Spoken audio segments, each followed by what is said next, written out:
시간이 없을 것 같으니까 네. 시간이 얼마 없는 2014년도 북한 전망. 전망. 네. 북한이 어떻게 나올 것 같냐 이거 굉장히 중요한 얘기입니다. 예.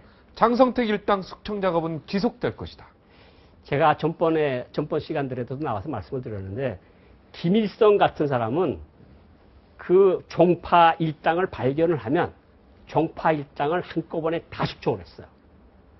그만큼 그 사람들이 비워도 김일성이 카리스마가 대단했고 북한 경제가 떠받치고 있었기 때문에 괜찮았는데 지금은 그 사람들이 없어지면 체제가 위험한 거야. 그러니까 저번에도 분명히 말씀드렸죠. 몇십 명씩 살살 갖다 죽인다고. 근데 그 멍청하지 않으면 다 알 거 아닙니까?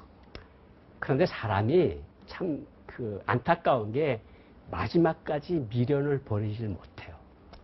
나는 괜찮겠지. 나는 괜찮겠지. 나는 그런 일을 안 했는데 나는 장성택한테 준 돈이 5,000달러밖에 안 되는데 뭐 이거 가지고 사람을 죽이겠어. 그런데 그 미련 때문에 이제까지 많은 사람들이 죽어가고 있고 지금도 잡혀가고 있고 외교관들 계속 소환돼서 들어가는 거 아닙니까? 네. 그 소환돼서 들어가는 그 화면을 보시면 옆에 대사가 정상적으로 스웨덴 대사 들어갔는데 대사가 들어가면 대사하고 와이프만 둘이 들어가야 됩니다. 네. 근데 그 옆에 건장한 청년들이 서 있을 이유가 없거든요. 네. 근데 그 옆에 건장한 사람들이 데리고 호송하고 데리고 들어갔어요.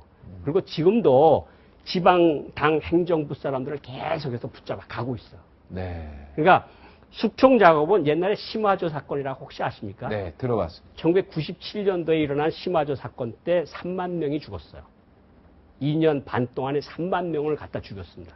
북한이.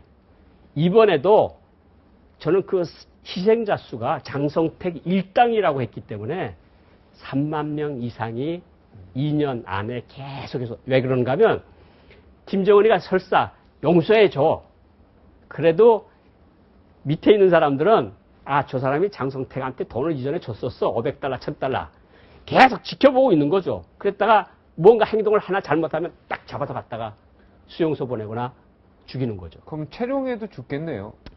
최룡해가 뭐 어제 잠깐 보니까 뭐 2인자 소리가 나오는데 제가 반복해서 말씀을 드리는 거는 그 북한 본부 가까이에서 진행되는 일을 보지 못한 사람들은 2인자가 없다 그래요. 그러니까 북한에서는 김정은 내놓고는 다 똑같은 사람들이다. 똑같은 사람들이 아닙니다. 국가 최고상임위원회 위원장도 있고 총리도 있고 총정치국장도 분명히 있는 거거든요. 예를 들어서 제가 최룡해입니다.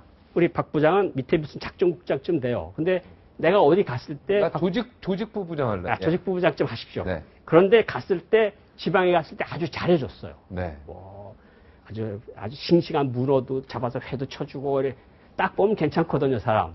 그러면 올라와서 그 사람은 2개월, 3개월 있다가 조직부부장 했잖아. 네. 조직부장으로 임명을 해줘요. 네. 장성택이가 그랬어요. 장성택이도 자기한테 무슨 일을 좀 잘해주고 그러면 꼭 기억을 했다가 불러서 너 뭐 할 거야? 또 하고 싶은 게 뭐야? 그러면 저는 이 자리에 만족을 하고요. 제 아들놈이 외교관이 되고 싶어 합니다. 그래? 그럼 외교부에다 전화해 줄게. 그 외교부 가.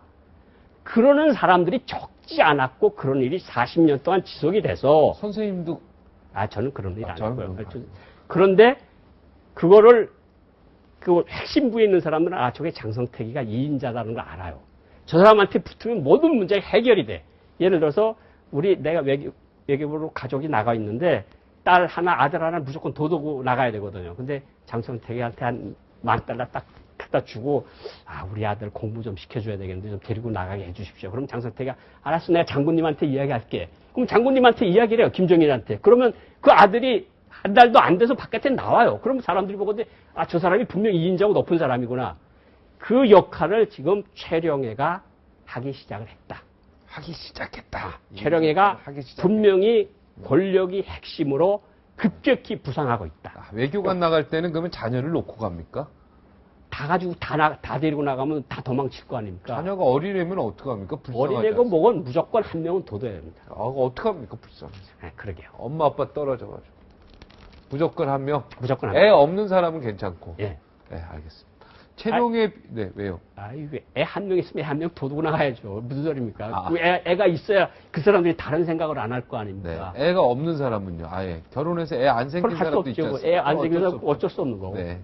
날 때까지 한국에 붙잡아놓은, 아니, 북한에 붙잡아놓는 건 아니고. 아니고. 예. 채용에 비롯한 군부 득세. 지금 그 장성택이가. 지금 한 얘기네요. 예, 장성택이가 작년도에 당을 좀 앞세우려고 많이 노력을 했어요. 네. 그래서 당 전원회의도 하고 당 정치국 회의도 다 했는데 그거를 선군 정치로 비대해졌던 군부가 굉장히 싫어한 거죠. 또 당이 또 세지고 있네. 그랬다 최용해가 지난해 그 총참모장 네. 이용호가 숙청된 거 아닙니까? 지난해 네. 거기 맞서다가 그래서 당이 우월해졌다는데 이제 결국은 군부가 뭉쳐가지고 장성택이를 친 거 아닙니까? 네. 최영애, 김원홍 국가안전보위부장, 요 뒤에 조직지도부가 뒤에서 코치하면서 결국은 군부가 장성택이를 버리고 처형을 한 거예요. 그러면 다시 지금 그 순서 나오는 거 보면 주석단 위치 순서랑 나오는 거 보면 뭐 김영남 이런 사람들 나오는데 김영남은 솔직히 자기 비서밖에 임명할 권한이 없는 사람이에요. 네. 권력의 욕심도 없고 나는 그냥 김부자 만세만 부르면서 이제까지 40년 동안을 거기서 있었던 사람이라 권한이 없습니다. 그런 사람은 치지도 않아요. 김정은이가. 김정일이도 그랬고. 그런데 최영애 같은 사람들은 실제로 간부들을 임명을 하거든. 그러니까 뭐 이렇게 너는 이제부터 2군단장 하세요. 2군단 정치연 너 하라. 그러면 여기 이 주변으로 급격히 사람들이 모여들 거 아닙니까? 지금 총참모장, 인민무력부장, 인민무력부 제1부부장, 작정국장 다 최용해 사람들로 급격히 채워졌어요. 그러니까 군부가 득세해진다. 그거는 이제 조금 이따 그 후과는 말씀을 드리겠습니다. 네. 세 번째. 보시죠. 군부가 득세한다. 예. 자, 이게 북한 내부 권력 핵심부가 분열되고 있다. 당이 자기 자리를 뺏기는 거 아닙니까? 군부에. 그럼 당 간부들이 불만이 없겠습니까? 불만이 있는 거예요. 그러니까 당과 군 사이의 갈등, 그리고 인민군하고 인민내무군 사이의 갈등, 이런 것들이 지금 소리 없이 계속해서 진행되고 있고 지금 사람들이 사라지고 있는 거니까 이제 김정은이가 올해 한 6, 7월달쯤 되면 최룡해가 너무 커져 있어요. 최룡해는 될수록 날 엎드리려고 하겠지만 그 주변 사람들이 가만 안 놔둬요. 이거 뭐 또 우리 총정치국장 동지 이러면서 돈도 갖다 주고 누구 좀 임명해달라 그러고 누구 우리 아들 좀 봐달라 그러고 그러면서 세력이 커지는 거 아닙니까? 그러면 또 최룡해를 죽일 수도 있다는 소리죠. 그리고 최룡해가 전번에도 말씀드렸지만 최룡해와 최룡해의 형인 최룡택 당 청소년 사업부 부부장도 장성택이하고 굉장히 친했던 사람이거든요. 그러니까 김정은이 머릿속에 없겠습니까? 아주 최룡해는 언제든지 나를 쏠 수 있는 사람. 쏠 수 있고 뭔가 할 수 있다. 또 네 번째 북한 보시죠. 내부 권력 핵심부 분열. 이게 정책적 혼선, 오류. 이게 뭐냐면 내가 전번 시간에도 말씀을 드렸지만 이거 하라 그랬다가 이렇게 하라 그랬다 그게 너무 다르게 뭐 자본주의적 방향으로 흘러간다 그러면 하지 마 이렇게 해. 그리고 아까 그거 하라고 한 새끼 누구야? 이렇게. 그렇죠. XX. 왜 경제정책 이렇게 하지 말라 그러는데 왜 이렇게 해? 뭐 예를 들어서 뭐 전번에도 말씀을 드렸지만 썬팅을 하니까 보기 좋아. 그랬다가 이거 그 안에 누구 타고 다니는지 모릅니다. 저 우리 원수님 신변에 위험합니다. 그럼 나 떼라는 거 아닙니까? 그러니까 정책이 그렇게 왔다 갔다 한다는 거죠. 그런 경우에 자꾸 북한의 내구력은 떨어지고 체제 안정도는 떨어진다는 그런 의미죠. 계속해서 지금 2014년도 북한 정세 전망을 보고 있습니다. 네. 장성택 일당을 숙청 계속하고 네. 최룡해가 군부 득세를 할 것이며 북한 내부의 권력 핵심부가 분열하면서 네. 굉장한 소용돌이 속으로 들어갈 확률이 있고 정책적 혼선, 여러 가지 정책들이 혼선을 빚음으로써 네. 굉장한 북한이 오류 속에 빠지게 된다. 예. 네, 자 5번 보겠습니다. 마지막입니다. 체제 결속을 위한 대남 도발이 있을 것이다. 이게 굉장히 5번이 기분이 안 좋은데요, 이거. 그러니까 그 바깥에서 무슨 일을 만들어서 긴장을 도발하고 그러면 내부가 안정이 되거든요. 야, 외세 침략자들이 우리를 치려고 지금 쳐들어오고 있어. 그럼 국민들이 하나로 뭉치는 거거든요. 그러니까 대남 도발처럼 김정은한테 큰 유혹은 없다. 이제 올해 들어와서 돈은 없고 석탄이나 광물 같은 걸 외국에 팔 수가 없고 왜 싼 값으로 판다고 자꾸 그러니까 이제 제값밖에 팔겠다니까 중국 사람들 안 살 거야 이럴 거 아닙니까? 그런 것 때문에 계속 생활 수준이 나빠지고 먹을 것이 없어지면 불만이 생기면 그 불만을 대남 도발을 통해서 봐라 연평도에서 폭격이 일어나고 있지 않느냐 국민들이 나를 따르라고 하면 또 따르는 거거든요. 그래서 북한이 이런 평화 공세를 펼치고 있을 때 굉장히 위험하다. 위험하다. 네. 이번에 그러니까 이 신년사에 속으면 안 되고. 네.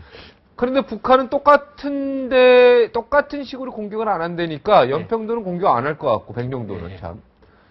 아, 헷갈리네. 갑자기 연평도 그때 공격했죠? 근데 우리가 지금 박근혜 정부가 들어와서 백령도는 아직 공격 안 했죠? 안 했습니다. 네.